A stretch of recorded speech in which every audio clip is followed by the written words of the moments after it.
Graça e paz para todos, bom dia.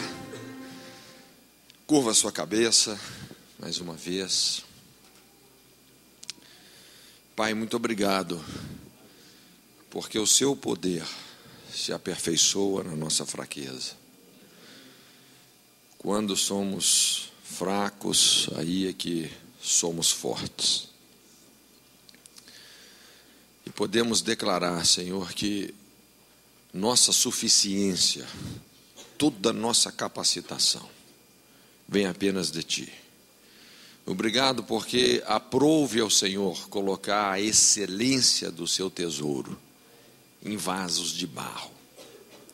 Senhor, e nós reconhecemos isso, que tudo vem da sua mão, Senhor. Senhor, que em nós mesmos, Senhor, nós não temos nada, mas em Ti nós temos e somos tudo. Tudo podemos naquele que nos fortalece. Por isso a Ti damos de todo o nosso coração toda a honra, toda a glória, todo o louvor, toda a adoração. No nosso coração, no nosso espírito, nós nos curvamos, nos dobramos diante da Sua majestade. O Seu caráter é perfeito, é lindo, Senhor. O Seu amor é infinito, Jesus. Queremos nos aproximar da Tua face e beijá-la, dizendo que Te honramos, Senhor. Honramos o Teu nome, Senhor. Por isso faz resplandecer a luz e o calor do Seu rosto sobre as nossas vidas, que possamos andar sob o impacto da luz do Teu rosto. Glorifica o Teu nome, Senhor. Colocamos essa manhã diante de Ti. Que o Senhor possa descortinar diante dos nossos olhos os Teus segredos, as Tuas verdades. Senhor, para que possamos andar nas pegadas abertas pelos Teus passos. No nome de Jesus. Amém, Senhor. Amém. Amém. Pode assentar. Irmãos, uma das coisas que eu creio que sempre me ajudaram muito na minha vida espiritual é que desde cedo eu aprendi muito a dar à palavra de Deus o valor que ela realmente merece, que ela tem. E eu sempre tive uma certa preocupação em estudar os caminhos de Deus, conhecer os caminhos de Deus. E espiritualmente falando, se você está no lugar onde você está hoje, se eu estou no lugar onde eu estou hoje, se nós chegamos onde nós chegamos, isso é devido ao quê? Ao caminho que você tomou. O caminho sempre te leva o quê? A um destino, a um lugar, não é? Então não existe assim uma mágica assim nessa coisa não. Dependendo do caminho que você toma, realmente você vai chegar num destino, não é isso? O caminho sempre te leva a um destino. Mas o mais interessante é que, espiritualmente falando, o caminho que nós temos que tomar, ele não é só um caminho, mas ele também é uma pessoa, né? Jesus falou, eu sou o caminho, ele é uma pessoa. Então é mais do que um caminho, é uma companhia. É uma companhia que você tem.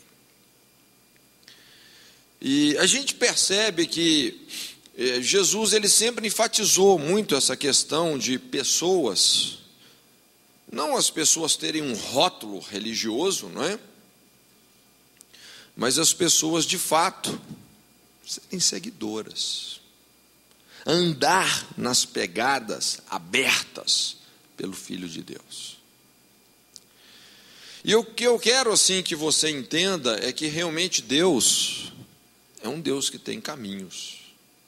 Deus anda por caminhos. E se tanto eu, quanto você, quanto qualquer pessoa, se realmente nós queremos chegar naquele destino, naquela plenitude da bênção do Evangelho para as nossas vidas, nós vamos ter que entender os caminhos de Deus. Não tem como andar com Deus sem um discernimento dos seus caminhos. Então a Bíblia fala de pessoas que andaram com Deus. A Bíblia fala assim: Enoque andou com Deus. O cara andou tanto com Deus que ele foi tão longe que ele não voltou mais, já ficou com Deus lá por cima. O Senhor o tomou para si. Então a Bíblia fala de homens como Abraão, homens que andaram com Deus, Davi, homens que conheceram profundamente os caminhos de Deus.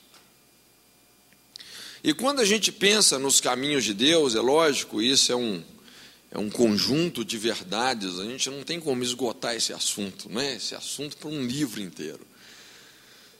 Mas uma das coisas mais importantes é que os caminhos de Deus, eles não são muito facilmente notados, muito até pelo contrário. São caminhos encobertos. E a Bíblia fala que nem todos vão conseguir enxergar esses caminhos. Existem muitos pontos cegos. Então os caminhos de Deus, eles são paradoxais. Você sabe o que é um paradoxo?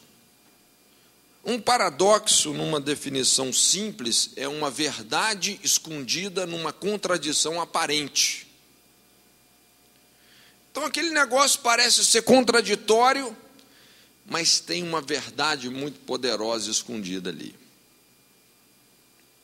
Então os caminhos de Deus são assim, eles são paradoxais. Quem olha de fora não enxerga, não sabe, não entende como a coisa realmente funciona, mas é daquele jeito que funciona. E é por isso que o mundo sempre anda na contramão dos caminhos de Deus. E as pessoas, então, tentando chegar num lugar, acabam chegando em outro. Jesus falou: porfiai por entrar pela porta estreita. Estreita é a porta, apertado o caminho que conduz à vida. Poucos, ele falou assim, poucos encontram. Poucos encontram. Larga é a porta, espaçoso o caminho que conduz à perdição, e muitos entram. Muitos escolhem viver a sua vida entrando pelo caminho largo, não é isso? Então a gente percebe que o Evangelho não tem muito a ver com democracia, não. A maioria está entrando pelos descaminhos da vida, aqueles caminhos que parecem ser bons, mas no final são caminhos de morte. Então eu gostaria de falar sobre um desses caminhos de Deus que eu chamo o direito de renúncia, a famosa marca da cruz. A marca da cruz. Eu já ouvi muitas mensagens sobre renúncia de direitos. Já ouviu alguma mensagem sobre renúncias de direito? Provavelmente. Temos que renunciar aos nossos direitos e tal, não sei o quê. E às vezes são assim mensagens até meio pesadas, né? Porque a maneira como nos é passado esse entendimento é uma coisa assim extremamente castrativa, mas eu percebo que esse título, vamos dizer, seria bem melhor colocado, não como renúncia de direitos, mas o direito de renunciar. Isso porque a renúncia é um estilo de vida que produz benefícios tão poderosos que não deve ser interpretada como um fardo. A gente precisa de uma visão, de uma mudança de paradigma realmente aí. Então a renúncia como estilo de vida deve ser encarada não apenas como um dever, vamos dizer, na verdade mas acima de tudo como um direito do cristão. Essa é uma das engrenagens mestras do Evangelho. você vai perceber que muitas coisas são acionadas realmente na nossa vida, em todos os sentidos, quando você abre mão das coisas, por incrível que pareça. Então, no fundo, essa é uma aula para a gente poder aprender a maneira correta de receber o que Deus tem para cada um de nós. O que Deus tem? Deus tem. Deus tem muito para todos. Deus tem muito para todos. Mas a questão é como receber essas coisas que Deus tem. Como é que você recebe isso? Ontem nós falamos um pouco sobre oração, não é? Pedir, dar-se-vos-á. Pedir é um princípio.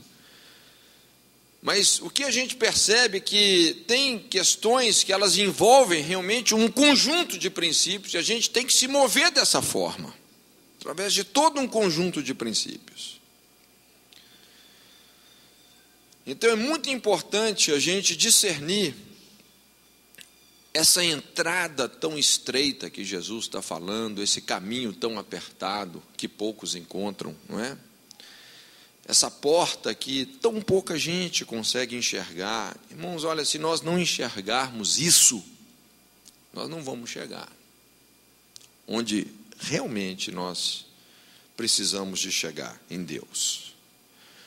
Você vê que a falta de renúncia foi definida por Jesus como esse caminho largo, a vida aparentemente fácil, porém extremamente pesada e desastrosa.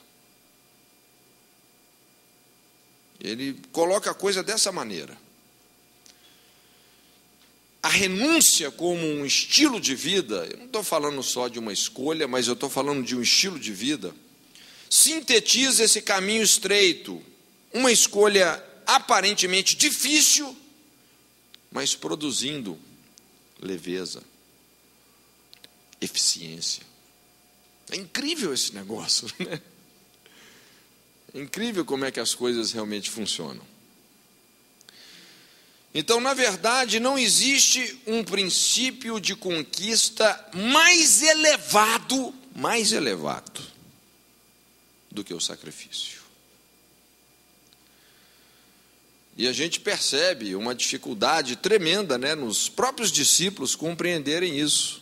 A gente vê que esse foi um ponto cego, não é? Quando Jesus estava ali diante das pessoas que o prenderam, toda aquela reação de Pedro, corta a orelha de um e tenta se defender, não é? E Jesus fala: Pedro, rapaz, eu podia ter pedido ao Pai 12 legiões de anjo, Ele me daria. Um anjo só destruiu mais de 180 mil pessoas. Ele falou: eu podia pedir 12 legiões de anjo. Mas ele falou: olha, tem algo que é muito mais poderoso do que isso. Muito mais. É a minha entrega. Eu preciso me entregar. Eu preciso abrir mão do meu poder. Não é usando o meu poder, é entregando o direito de usar o meu poder, que eu vou chegar onde eu preciso de chegar. Eu sei que às vezes essas coisas realmente são aquelas sinucas da vida, não é? Mas é o que realmente funciona.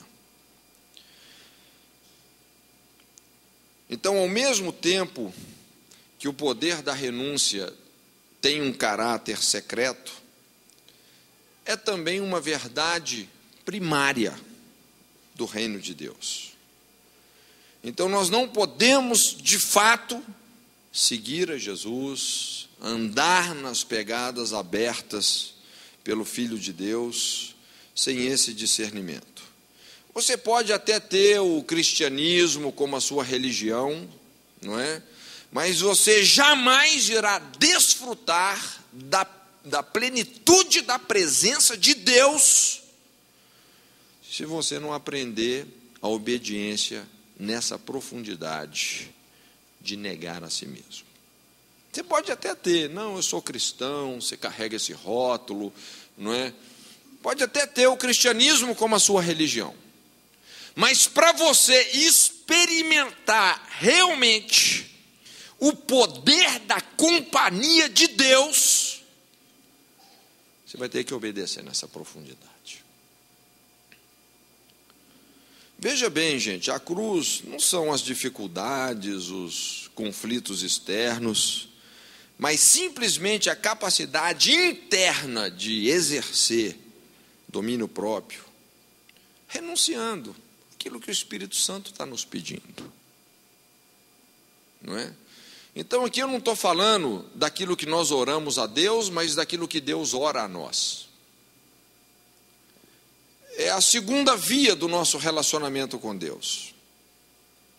E a grande chave do Evangelho, a essência do amor, na verdade, não é receber. Essa não é a essência. A essência é dar, em obediência ao propósito de Deus. Isso define muito bem o que é a renúncia, não é? É aquilo que Deus está nos pedindo. Em 1 Coríntios 13:3, a Bíblia fala assim: ainda que distribuísse todos os meus bens para sustento dos pobres, e ainda que eu entregasse o meu corpo para ser queimado, e não tivesse amor, nada disso me aproveitaria. É lógico que a essência dessa obediência não é você dar por dar, não é você entregar por entregar, sofrer por sofrer, mas qual que é a essência? É a obediência. E Deus é muito inteligente, muito estratégico naquelas coisas que Ele nos pede.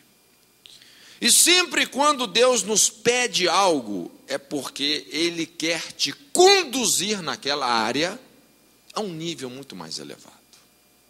Ele quer te dar muito mais coisas. Ele está te convidando a entrar por um caminho onde você vai ter acesso aos tesouros dele. Essa é a compreensão que você tem que ter. Porque parece que quando Deus nos pede uma coisa, não é? Aí vem aquela luta, né? Porque muitos sofismas que batalham contra esses caminhos de Deus. Não, então eu vou perder aquela visão medíocre. Mas é como se Deus estivesse te convidando para algo muito mais elevado. Entende? Para subir com Ele. Então veja bem, Jesus salientou muito a importância, né, da renúncia como estilo de vida. Ele condicionou o fato de andarmos com Deus a um estilo de vida onde nós devemos sempre estar vulneráveis a isso. A abrir mão para Deus, a entregar para Ele, a sacrificar para Ele. Essa é a forma de desobstruirmos o fluir realmente do Senhor sobre as nossas vidas. Então, o que mais impede o agir de Deus, no fundo, somos nós mesmos. A questão não é o grau da dificuldade que aquela situação que você está enfrentando tem. Talvez hoje você está assim, enfrentando uma situação que é uma batalha para você tão grande, é um monte intransponível. Senhor, mas como que eu vou conseguir realmente ter esse recurso, vencer essa situação? Gente, a questão não é o grau de dificuldade da situação. A questão é a nossa relutância em nos rendermos para Deus. Esse que é o ponto todo. E aqui, muitas vezes, nessas áreas onde as coisas ficam mais duras, mais difíceis para a gente, por incrível que pareça, é onde nós desenvolvemos mais a cobiça, a inflexibilidade, a intransigência, a obstinação. É onde Deus faz a nossa montanha ficar forte. É isso que o salmista fala. Então entenda uma coisa: pedir e receber tem tudo a ver com renunciar, não é? E pedir e não receber tem tudo a ver com cobiça, você não renunciar. Então, de forma alguma, Deus quer nos privar, vamos dizer assim, das coisas. Antes, Ele quer nos capacitar a ter as coisas. Então, existe uma diferença aqui nesses dois conceitos: o conceito de privar e o conceito de capacitar a ter. Capacitar a ter. E esse é o propósito desse princípio, né, desse caminho tão poderoso de Deus.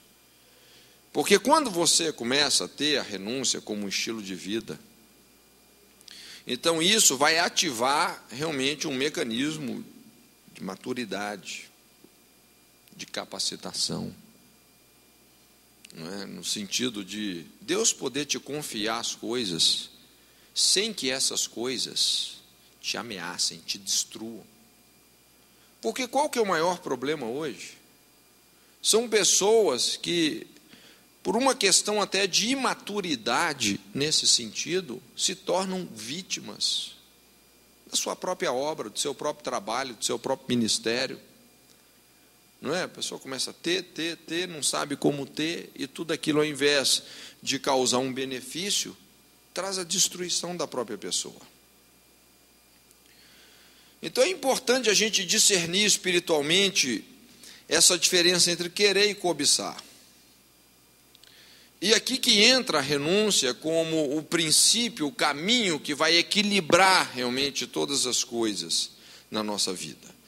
O que eu quero que você entenda é que uma vida ausente dessa intimidade, desse relacionamento íntimo, onde tudo está assim entregue no altar, não é? Uma vida ausente da renúncia vai tender o que há? Idolatria. Tudo que você não está disposto a falar: Senhor, está aqui a hora que o Senhor quiser, é seu. Tudo que você não está disposto a isso, vai se tornar o quê? Um ídolo, um Baal na sua vida, um Senhor na sua vida. Não é? E nós sabemos que isso produz frustração, insatisfação, não é? Então Deus não quer apenas nos dar o que nós pedimos. Deus quer muito mais do que isso. Ele quer nos capacitar moral, sentimentalmente, espiritualmente, a receber tudo o que Ele tem para nos dar. É interessante, né? Muitas vezes Deus nos dá uma certa promessa. Você já percebeu isso? Que Deus trabalha muito com promessas. Mas as promessas, o princípio das promessas ensina que as promessas têm uma essência condicional. Sempre tem uma condição. Deus, por exemplo, chegou lá para Salomão e falou: Salomão, se andardes nos caminhos de teu pai Davi, então não faltará varão que se assente sobre o trono de Israel. Eu vou multiplicar líderes através do seu governo. Se andar nos caminhos de teu pai Davi. Tem uma condição, não é? E o que acontece que quando Deus nos dá uma promessa, Ele está te estimulando a passar por um processo que, se não fosse por causa daquela promessa, você não passaria, você não se submeteria, não é? Então a promessa, no fundo, é só um encorajamento. É como se você falasse assim para o seu filho: olha, filho, se você passar de ano, você se empenhar, lá em dezembro eu vou te dar uma bicicleta. Você vai ganhar uma bicicleta. E é lógico, né? Ele só olha para a promessa, né? Ele quer aquela promessa, mas isso é um estímulo para que ele possa se empenhar, não é? Dia após dia, e conseguir. alcançar a promessa. Mas o que eu quero dizer é que a disposição de passar por todo esse processo, as mudanças que Deus faz na nossa vida, ao nos submetermos a essas condições da promessa, isso vale 1.000.000 de vezes mais do que a própria promessa. A promessa é lixo, perto da mudança que Deus fez na nossa vida, da capacitação que Ele produziu nas nossas vidas. Você entende?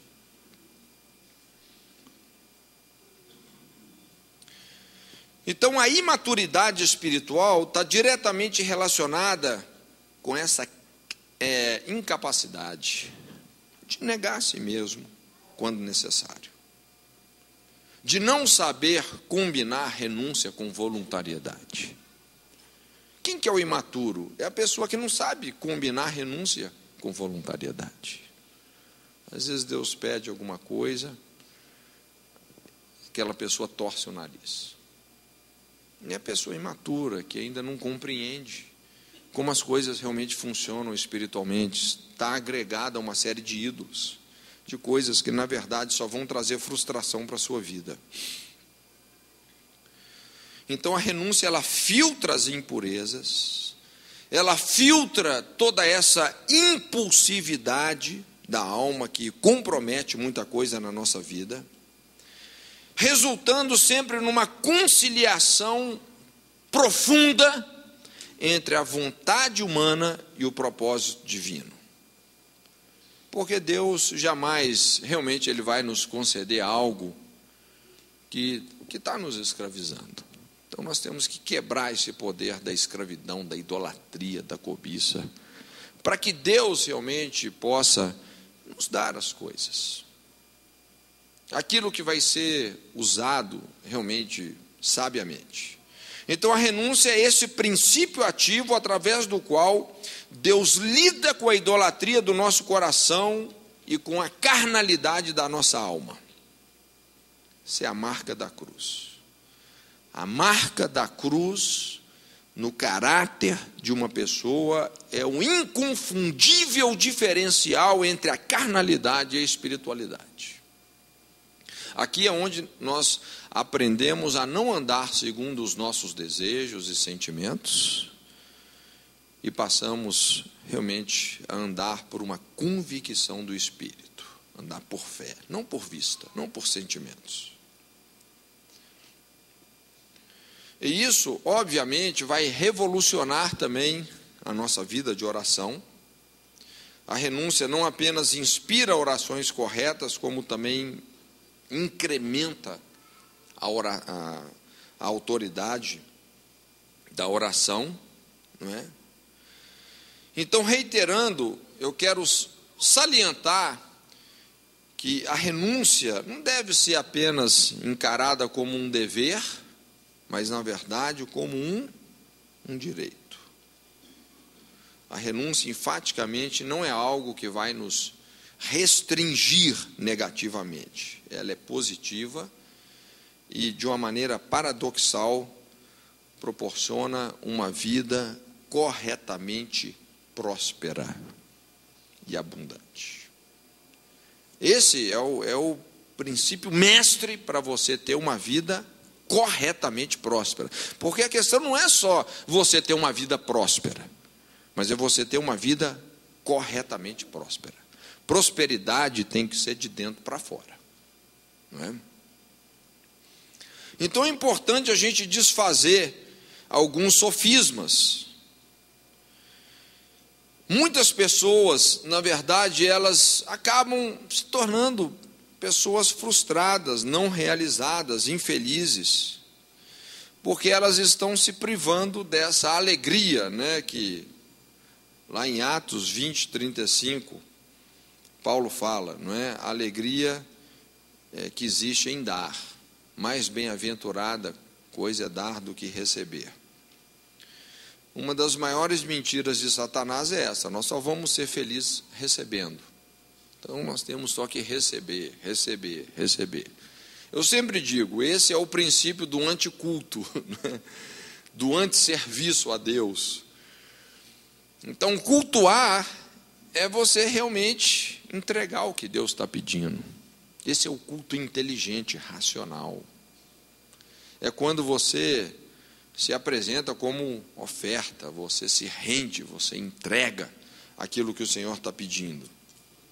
E o exemplo de Jesus nos inspira realmente a dar nesse nível sacrificial. Então eu quero compartilhar com você o que eu chamo aqui o mapa do esconderijo de Deus. Eu não sei se você já parou para pensar sobre isso, mas Deus tem os seus esconderijos, não é? A Bíblia fala sobre o esconderijo de Deus, lá no Salmo 91, aquele que habita no esconderijo do Altíssimo. Gente, olha, tem muitas coisas em Deus que nos pertencem, que elas estão o quê? Elas estão escondidas. E você concorda comigo que Deus sabe como esconder as coisas? Ele sabe como esconder as coisas. Então existe um lugar de habitação. Um lugar de habitação no esconderijo de Deus. Não é? Paulo chega a dizer lá em Colossenses 3, não é? A nossa vida está escondida com Cristo em Deus. Tem uma vida escondida. E é interessante que essa vida que ele fala aqui, essa palavra usada é o zoe. O zoe. É aquela vida abundante. Quando Jesus fala, eu vim para que tenhais vida, vírgula, e vida em abundância. A vida eterna não é só quantidade de vida, é qualidade de vida, é o zoe de Deus, essa vida que emana de Deus, essa vida que todo mundo está procurando por aí em tantas coisas, não é? Procurando em riquezas, bens, fama, carnaval, está procurando em tudo, mas só que essa vida, ela está o quê? Ela está escondida. E você já percebeu que quanto mais as pessoas tentam procurar essa vida por esses caminhos tortuosos, que não são os caminhos de Deus, mais essas pessoas estão o quê? Frustradas, deprimidas. Hoje nós vivemos a era da depressão, não é? Então existe uma vida que está escondida com Cristo em Deus. Como é que a gente chega nessa vida? Qual que é o mapa do esconderijo de Deus? Graças a Deus que Jesus deu esse mapa, né? E apesar de Jesus ter explicado assim muito direitinho esse mapa para os discípulos, mas foi um dos pontos de maior conflito, de maior guerra espiritual. Um dos capítulos na Bíblia que eu acho assim muito importante é o capítulo 16, no Evangelho de Mateus. É porque chegou aquele momento, então, no relacionamento de Jesus com os discípulos, que ele precisava de explicar a essência do caráter da sua missão. E ele precisava de falar sobre o seu sacrifício, explicar algo mais profundo. Então Jesus havia enviado os discípulos de 2 em 2, eles foram para muitos lugares, o poder de Deus fluiu de uma maneira extravagante sobre a vida deles. Então a Bíblia fala que eles pregaram o Evangelho por muitos lugares, curaram enfermos, expulsaram demônios, ressuscitaram mortos. Fizeram coisas tremendas, o reino de Deus estava avançando, e Jesus reuniu com eles e começou a ouvir todas essas coisas, eles estavam muito alegres, mas Jesus falou, olha, isso tudo é muito bom, mas alegrem-se mesmo, porque o nome de vocês estão arrolados nos céus. E Jesus começa então a fazer algumas perguntas, porque ele queria chegar exatamente nesse ponto. E ele fala assim: olha, o que as pessoas estão dizendo sobre quem eu sou? E eles começam a falar: olha, Senhor, uns dizem que o Senhor é Jeremias, é Elias, é João Batista, um dos profetas que ressuscitou e tal, não é? Quer dizer, todas aquelas opiniões, todo mundo tentando decifrar quem era aquela pessoa enigmática de Jesus. E Jesus, então, mais especificamente, vós, quem dizeis que eu sou? E é quando Pedro tem aquela inspiração abençoada do Pai, fala: tu és o Cristo, o Filho do Deus vivo. E aquilo realmente empolgou o coração de Jesus, porque os discípulos já estavam entendendo boa parte do caráter da sua missão, do seu propósito, não é? Ele estava ali como o Messias, o esperado por séculos, o Yeshua HaMashiach, a salvação de Israel. E Jesus vai aprofundando então essa compreensão, até que ele começa a falar sobre a sua morte, sobre a sua entrega. Importa que o Filho do Homem seja entregue nas mãos dos gentios, seja morto e ressuscite ao terceiro dia. Para que Jesus foi falar isso aí? Esse negócio de renunciar, de morrer, para quê? O mesmo Pedro, que tinha sido poderosamente usado por Deus para dizer: tu és o Cristo, no mesmo capítulo, empresta a boca para Satanás. Ah, Senhor, não faça isso. Ah, Jesus, não, você não tem que morrer em Jerusalém. Veja bem, Pedro não estava assim, tendo uma má ideia, né? Ele não estava falando uma coisa, vamos dizer, humanamente absurda para Jesus. Ele só estava tentando proteger Jesus, mas privando Jesus do caminho do sacrifício. E Jesus então comparou aquela especulação humana de Pedro, ele trouxe isso para o nível de um ataque satânico. Ele falou: para trás de mim, Satanás, que não cogitas das coisas que são de Deus, você só entende das coisas que são dos homens. Eu não sei se você percebe esse ponto cego que tinha aí na vida dos discípulos. E eles não entendiam isso, que o Cristo tinha que padecer. O princípio da entrega, da renúncia. Ao mesmo tempo que Deus usou a boca de Pedro para fazer aquela confissão, não é, do ministério messiânico de Jesus, Pedro agora empresta a boca para Satanás. Irmãos, olha, os crentes assim, eles são muito bons para compreender quando Jesus é o Salvador, é o Messias, aleluia, me salvou. Agora, quando Deus começa a te levar por alguns caminhos, onde nós temos que morrer para nós mesmos, em muitas áreas, neguinho branquinho, né, começa a se escandalizar. Começa assim: ah, não, isso não, não é? É muito comum você ver isso, até quando um jovem tem um chamado missionário, né? Rapaz, mas você vai lá para aquele lugar, você é doido, não é?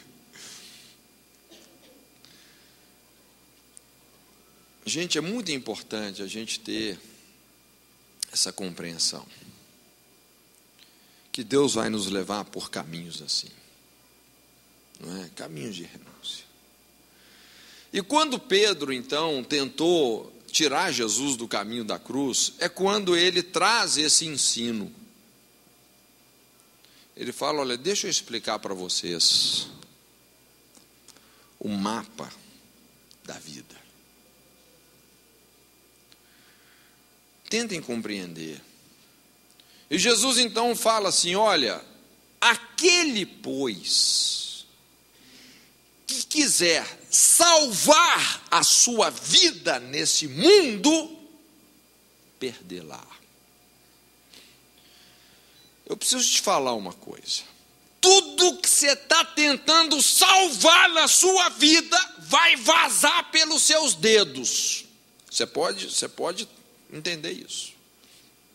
Quanto mais você agarra, quanto mais você segura, mais você perde.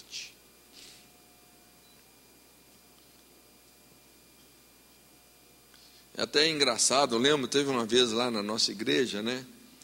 Que eu até brincava com isso, porque tinha uns irmãozinhos que eles eram obstinados por casar. Os caras eram obstinados para casar. Eu tenho que casar, eu tenho que casar, eu tenho que casar, eu tenho que casar, eu tenho que casar. Todo mundo casava, menos eles. Era engraçado o negócio. Era uma obstinação, rapaz, uma idolatria, né? Aí só vazava, só vazava, só vazava, não é? Não retém. Tudo aquilo que você quer salvar, você vai perder. Isso acontece muito na família, com os filhos. O meu filho quer proteger tanto o filho, que acaba perdendo o filho. Olha, perde o seu filho para Deus. Entendeu?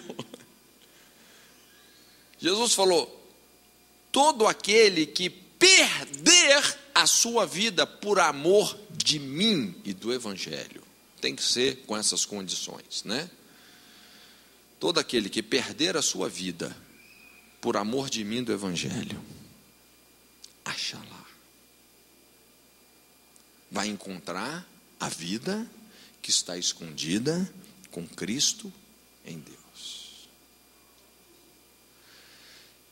Normalmente, quando a gente fala sobre esse versículo aí, não é? Aquele, pois, que quiser salvar a sua vida nesse mundo, perdê-la-á, e aquele que perder vai achar.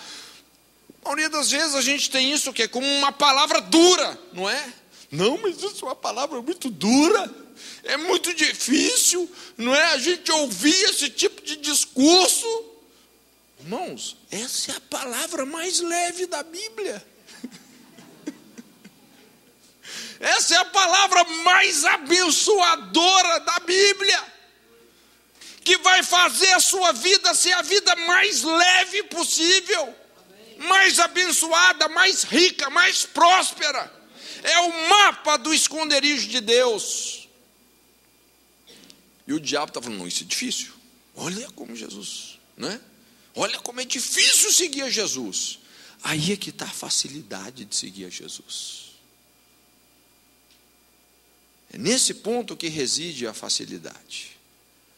E quando nós nos sonegamos esse direito, irmãos, nós ficamos presos. Uma vez eu estava vendo um documentário, né, de um tipo de macaco, não é? Os índios caçavam macaco assim. Eles colocavam uma cumbuquinha, não é, com uma castanha lá dentro, tipo um coquinho. E o coquinho era meio grande, então só tinha um espaço para a mão do macaco entrar, né? Aí a mão do macaco entrava, a hora que ele agarrava o coquinho, a mão não saía, ele ficava preso. Mas os macacos eram tão gananciosos que mesmo quando os índios vinham pegar eles, capturá-los, eles não soltavam o coquinho. Não soltava o coquinho, ficava ali agarrado, né? Aí era capturado. Irmãos, tem muito crente macaco aí, né? O cara não solta o coquinho de jeito nenhum e chama isso de fé. Gente, há uma diferença entre fé e obstinação. A gente tem que discernir esses conceitos. Solta o coquinho. Entrega para Deus. Sai dessas armadilhas. Não é verdade? É assim que nós nos privamos de ter o melhor de Deus. Então, essa é a lei da conquista.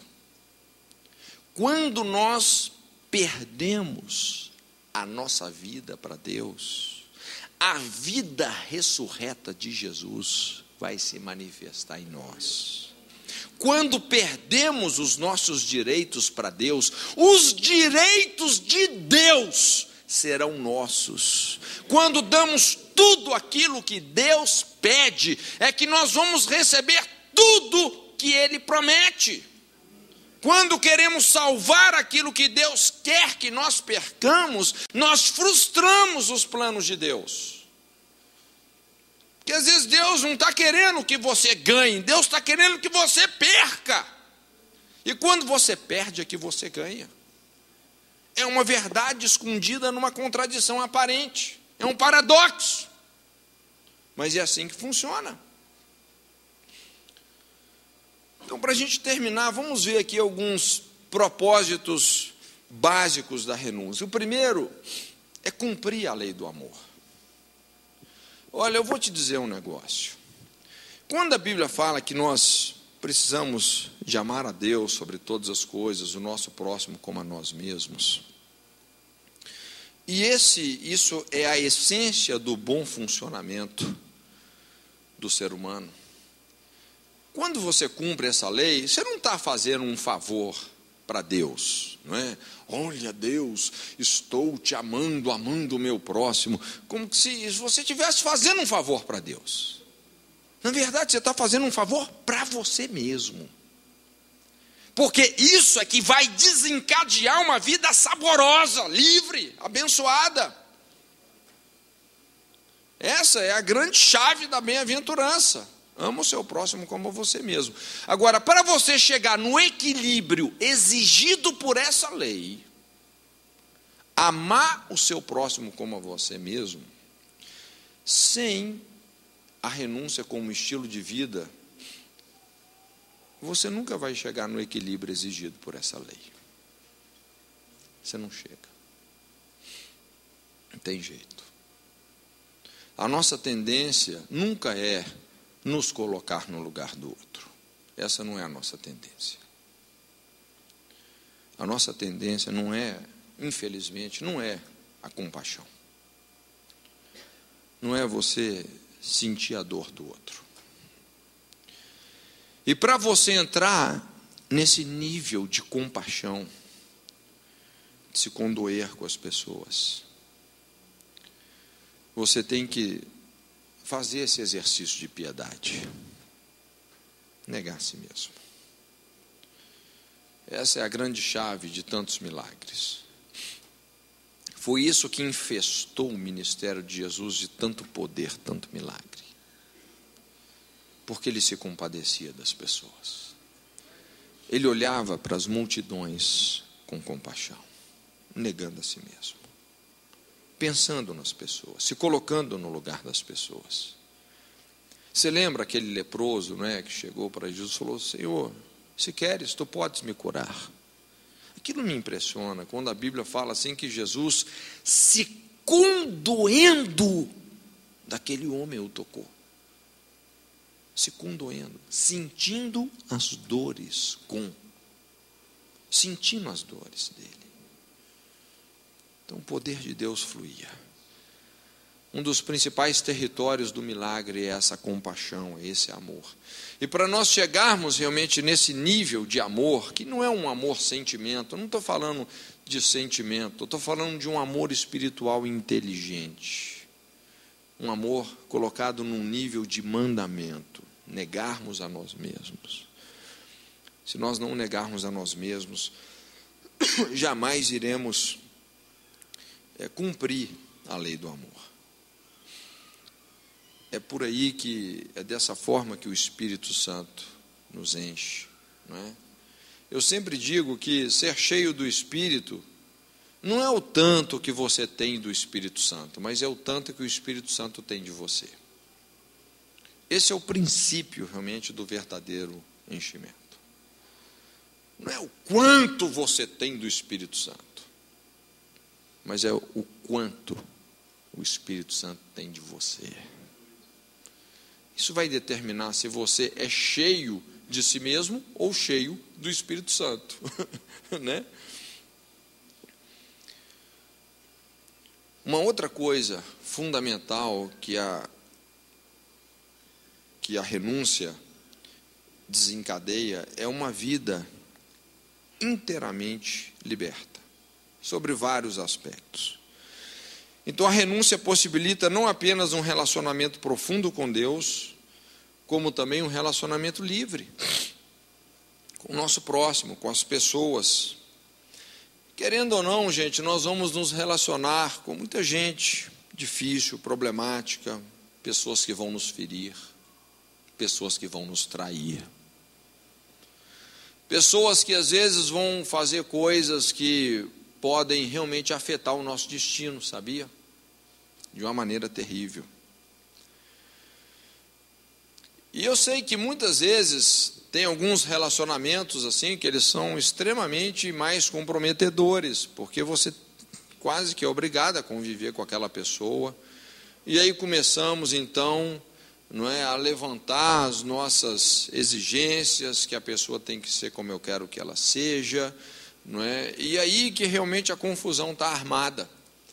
Mas quando você tem espírito de renúncia, quando você sabe respeitar a pessoa, você pode reverter os rumos da sua vida e daquele relacionamento. Isso vai realmente, isso vai trazer assim uma conquista, uma vitória de Deus para os nossos relacionamentos. Também uma vitória sobre o pecado, não é?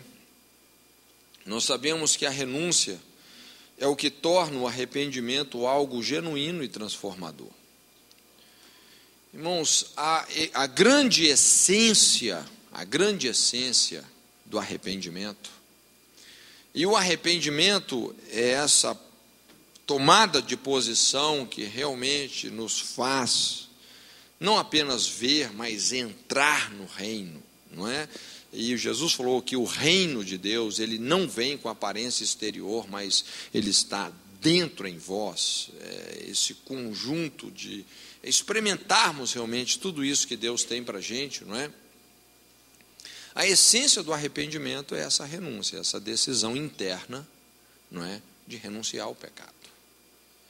É quando você fala, olha Deus, nem que eu tenha que suar sangue, mas isso aqui eu não faço mais. Tomei uma decisão. Não é você que vai deixar o pecado é que vai te deixar depois dessa decisão. Né? É uma decisão tão firme que você toma que realmente aquilo é onde o pecado se ajoelha debaixo do poder do Espírito Santo. Então não existe uma vitória sobre o pecado sem renúncia, sem essa capacidade interna de negarmos a nós mesmos, não é, dizendo não, aborrecendo o que Deus aborrece e amando o que Deus ama. Também a renúncia é uma grande chave para nos libertar de toda insatisfação. Na verdade, uma das coisas que mais produzem insatisfação e frustração, por incrível que pareça, é a falta de renúncia. Tudo aquilo que nós não entregamos para Deus torna-se um ponto de insatisfação, de tormento, não é?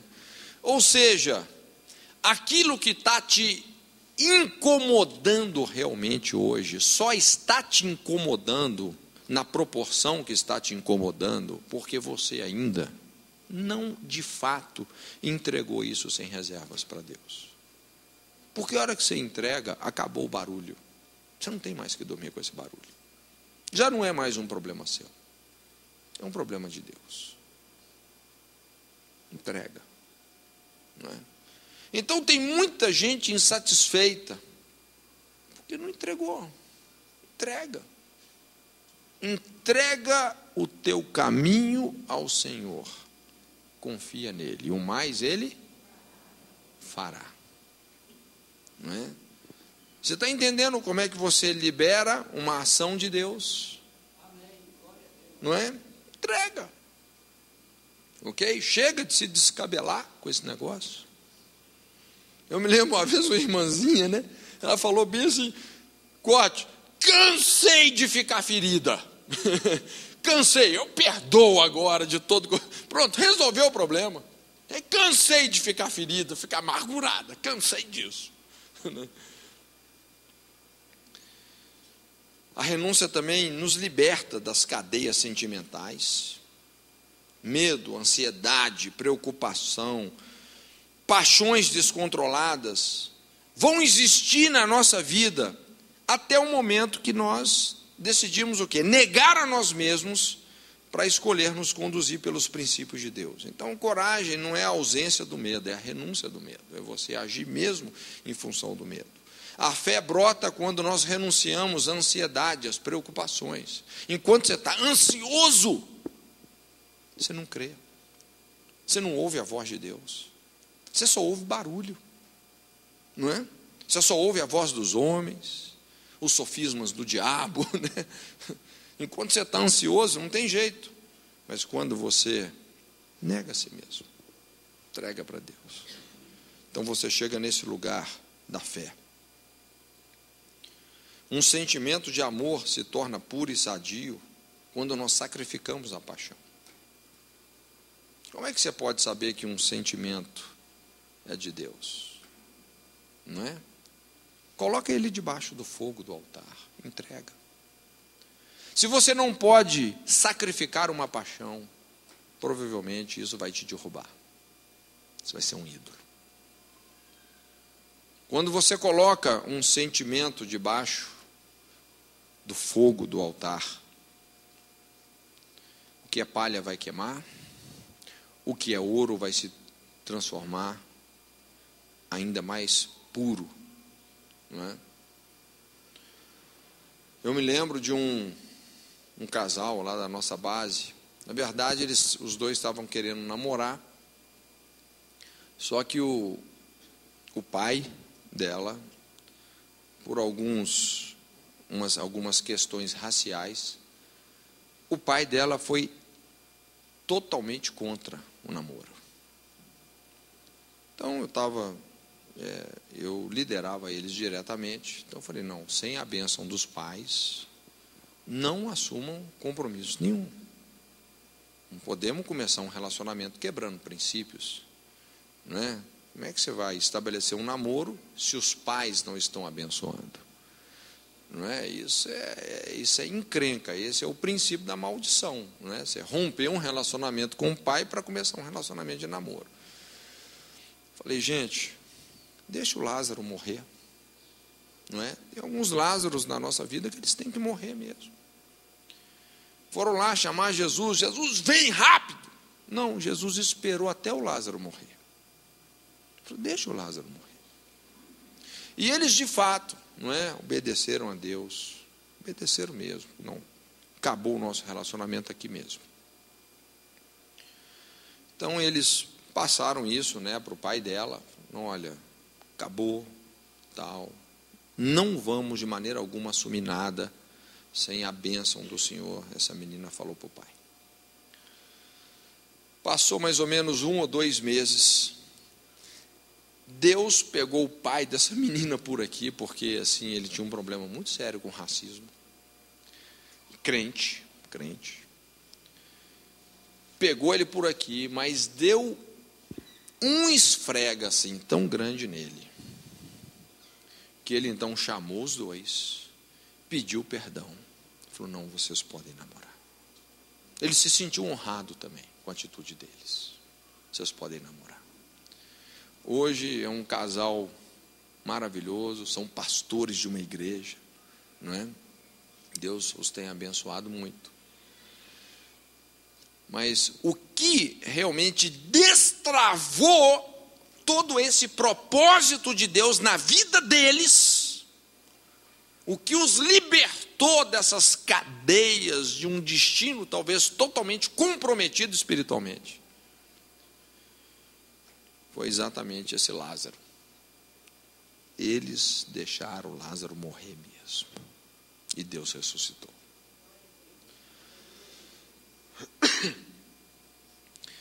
O que eu quero dizer, assim, existe um princípio muito forte nisso aqui.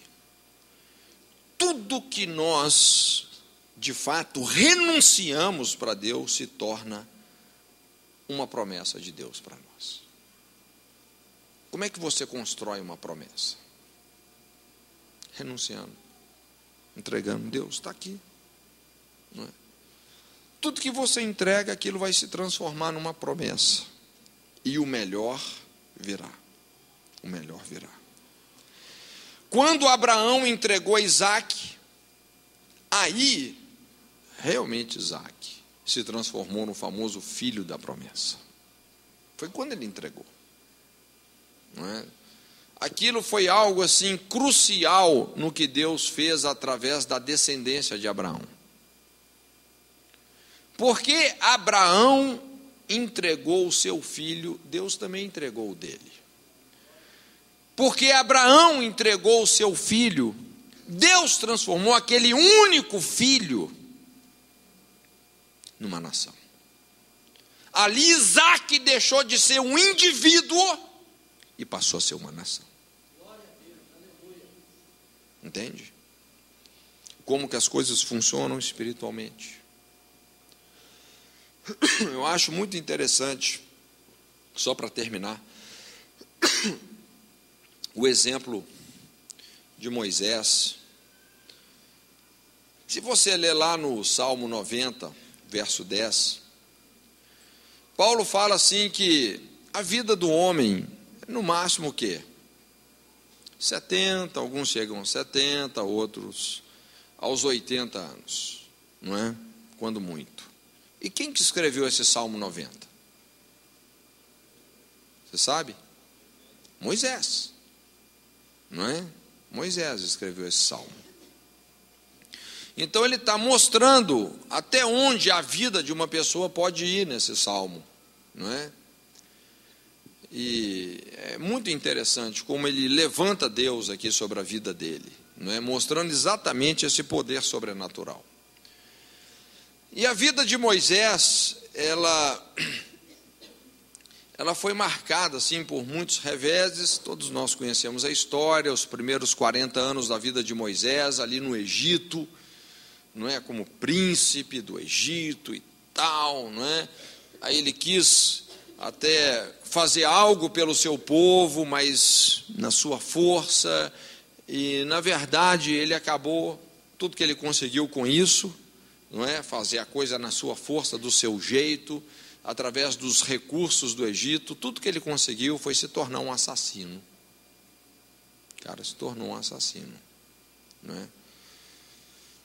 Mas a Bíblia fala que chegou num ponto ali na vida de Moisés que ele renuncia os seus direitos. Ele fala que Moisés se recusou a viver de acordo com os prazeres transitórios do pecado. Hebreus 11, de 24 a 26. Ele renuncia a ser um príncipe do Egito. Ele desiste disso. Ele fala, não, eu não quero mais isso. Depois ele ficou todo aquele tempo lá em Padã Arã, né, no deserto, de molho. Mas por causa dessa atitude de Moisés de renunciar ao principado do Egito, de renunciar àquela vida fácil, vivendo de acordo com os prazeres transitórios do pecado, quando ele perdeu a vida dele para Deus, então ele ganhou um bônus, porque aos 80 anos de idade, o que aconteceu? É quando Deus, quando ele já devia estar morrendo, né? Deus aparece para Moisés, de uma sarça ardente que não se consumia. E ali, aos 80 anos, ele tem um chamado para resolver a sua vida no Egito, tirar todo aquele povo de lá, não é?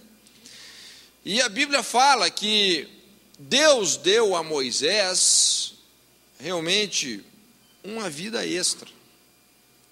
Para você ter ideia, o que a Bíblia diz é que Moisés, quando ele morreu aos 120 anos de idade, a Bíblia fala assim, o seu vigor não se abateu, os seus olhos não se escureceram.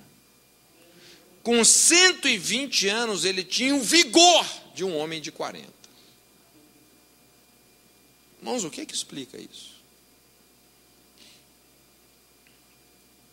O que explica isso foi exatamente toda essa atitude de se render, de renunciar, de se entregar para os propósitos de Deus, de abrir mão de tudo aquilo lá no Egito, todo aquele principado, todos aqueles privilégios, e viver para Deus.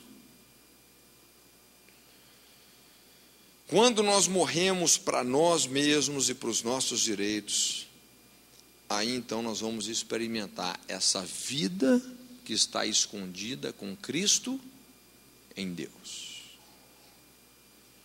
Então não existe uma vitória maior do que você perder para o Espírito Santo. Quando a gente fala de renúncia, eu não estou falando, como eu disse, de você sofrer por sofrer, você perder por perder, abrir mão por abrir mão, mas eu estou falando de uma entrega inteligente, que vai lidar realmente com todas essas impurezas da alma, que vai nos levar a uma vida plenamente reconciliada com a presença de Deus. Isso é um caminho, e o caminho é uma pessoa. Se você realmente quer seguir a Jesus, se você quer andar com Deus, e eu creio que todos nós queremos andar com Deus, nós temos que discernir esse paradoxo, esse segredo, o mapa do esconderijo de Deus. Se alguém quiser ganhar a sua vida neste mundo, vai perder. Mas aquele que perder a sua vida por amor de mim e do Evangelho, esse vai achá-lo. Essa é a palavra mais leve, mais reveladora, mais poderosa, que causa o maior nível de prosperidade. É a engrenagem mestra dos caminhos de Deus. Então curva a sua cabeça agora, amém? Deixa o Espírito Santo falar com você. Pode ser que hoje você está numa encruzilhada da vida. Eu jamais me esqueço, nós estávamos ali num impacto de evangelismo, numa grande festa em Blumenau chamada Oktoberfest. Estávamos lá dentro da Proeb, do lugar onde acontece essa festa. E eu me lembro que eu fui evangelizar uma mulher, e quando eu me aproximei dela e eu perguntei para ela se ela já tinha ouvido falar sobre Jesus e tal, aí ela olhou para mim e eu me assustei um pouco, porque ela não tinha esse maxilar inferior, ela não tinha esse osso aqui de baixo. Então assim, o rosto dela estava bem deformado. Mas quando eu perguntei se ela conhecia Jesus, então essa mulher ali, de um instante por outro, ela desabou em lágrimas. Ela desabou. E ela falou assim: olha, eu conheci Jesus. E ela não conseguiu assim se conter, ela foi me contando e chorando o que havia acontecido com ela. É uma pessoa que sempre foi, vamos dizer assim, uma pessoa boa, né? Uma Cornélia da vida. Precisava ali de alguém que pudesse assim definir as coisas espiritualmente para ela.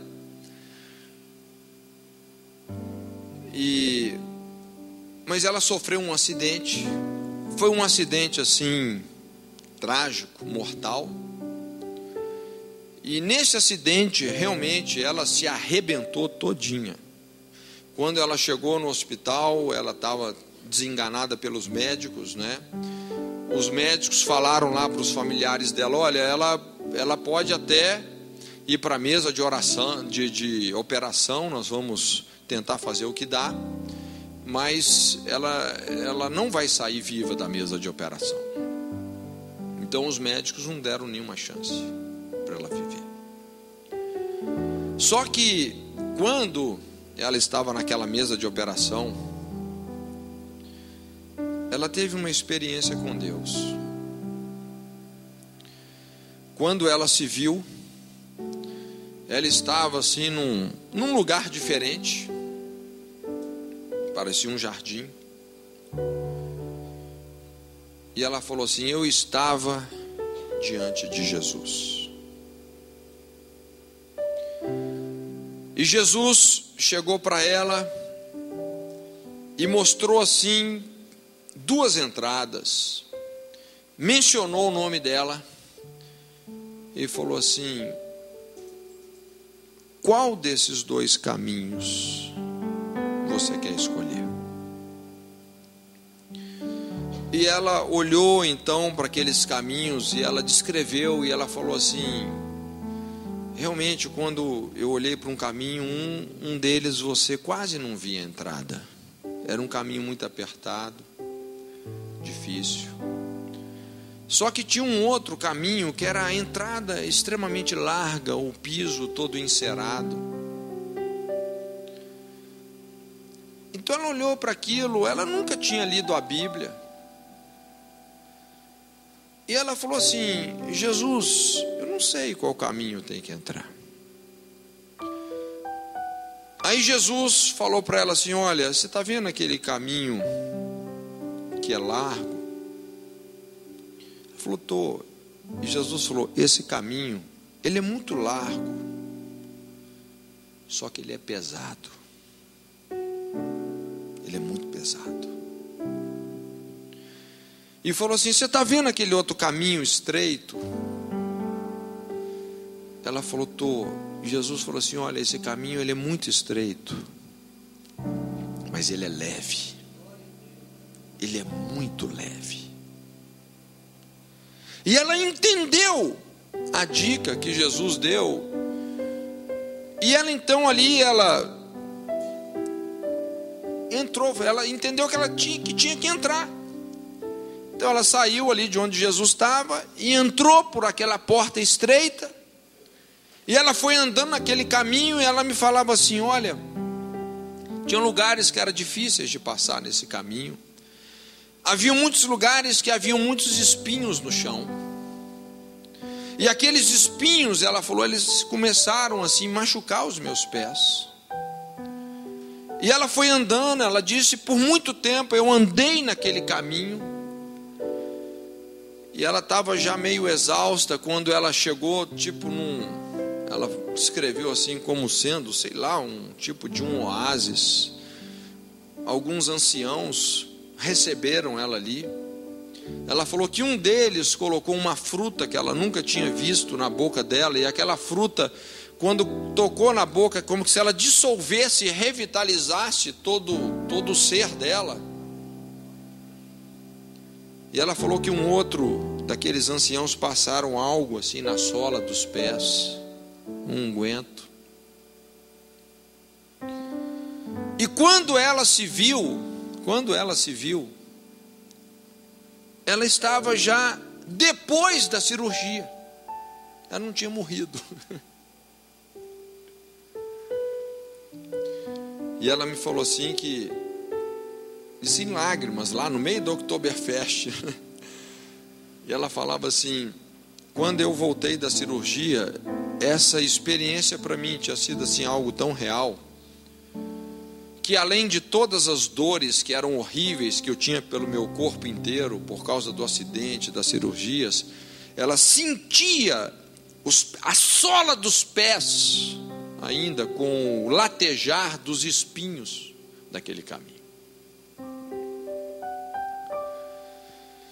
E ela estava ali em tanta agonia, né, por causa de tanto sofrimento, tanta dor por causa do acidente, que ela então chegou e falou assim: Jesus, me leva desse mundo, eu quero ir para aquele lugar onde eu estava, eu não quero ficar mais aqui, eu quero ficar com o Senhor. E ela disse que naquele momento, mais uma vez ela viu Jesus no quarto dela. E quando ela pedia assim: Jesus, me leva, e Jesus, sem dizer nada, só acenava a cabeça como que dizendo não. Acho que Jesus queria dizer: olha, querida, você tem um caminho estreito a percorrer na sua vida ainda. E ela pediu algumas vezes. Então finalmente Jesus olhou para ela e falou assim: eu vou levar comigo as suas dores. E a partir dali, aquela experiência acabou. De uma maneira sobrenatural, essa mulher, a partir dali, não teve nem mais uma dor. Acabou. E ela então, isso devia ter uns 3 ou 4 meses que havia acontecido. E não foi à toa, porque ela estava trabalhando ali na Oktoberfest, não foi à toa que Deus nos colocou no caminho dela. Então ali a gente pôde dar algumas orientações que foram muito importantes para a vida espiritual dela. Mas nós sempre vamos ter essas encruzilhadas da vida. Em muitas situações nós vamos nos perceber diante desses 2 caminhos, dessas 2 portas. Aquilo foi uma experiência para ela que decidiu a própria vida eterna, a salvação. E talvez já não é mais o nosso caso, mas tem muitas situações que vão determinar a qualidade de vida que nós vamos experimentar. As escolhas que nós vamos fazer. A marca da cruz no nosso caráter.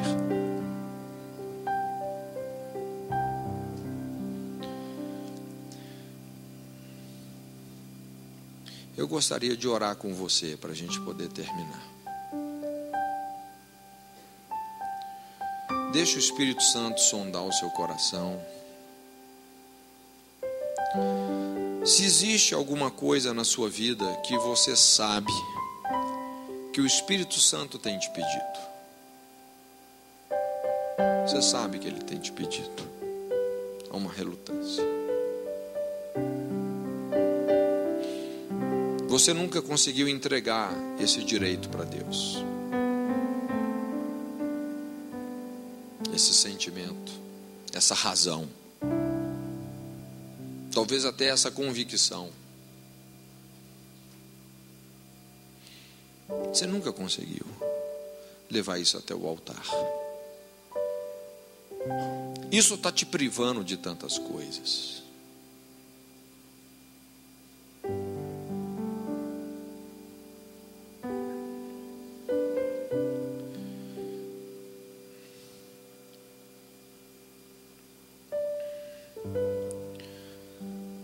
Se você discerne que hoje você precisa de definitivamente resolver isso, trazer isso para o altar de Deus, o seu Isaac, o seu Lázaro, eu gostaria que você saísse do seu lugar e viesse aqui na frente.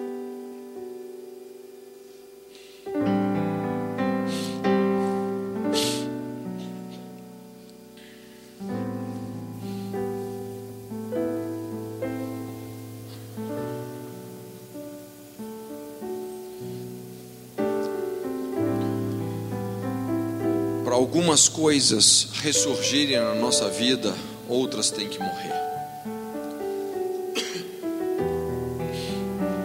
Quando Jesus morreu como cordeiro, Deus pôde ressuscitá-lo como leão da tribo de Judá. É sempre assim.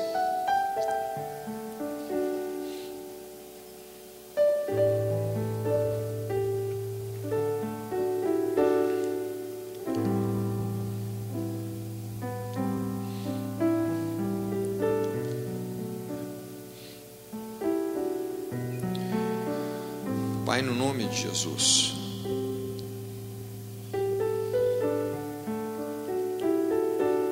que o Senhor possa receber agora no seu altar cada coração que está rendido. Senhor, tudo aquilo que está sendo entregue nesse altar, que o Senhor possa receber agora e desobstruir os caminhos de cada uma dessas pessoas, que eles possam experimentar realmente da sua companhia, da sua presença, nessa situação que eles estão entregando para Ti.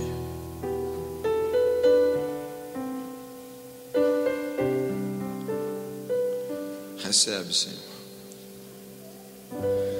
Senhor, e junto com essa entrega,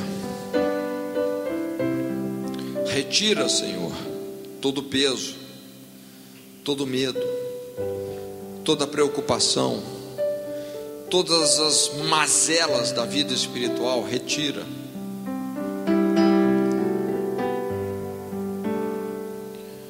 Senhor, e que o Senhor possa derramar vida nesses corações, em nome de Jesus. Recebe, Senhor, aquilo que está sendo entregue. É o culto que nós te prestamos nesse momento. Recebe, Senhor. Eu quero dizer para você que no tempo de Deus, o melhor há de vir.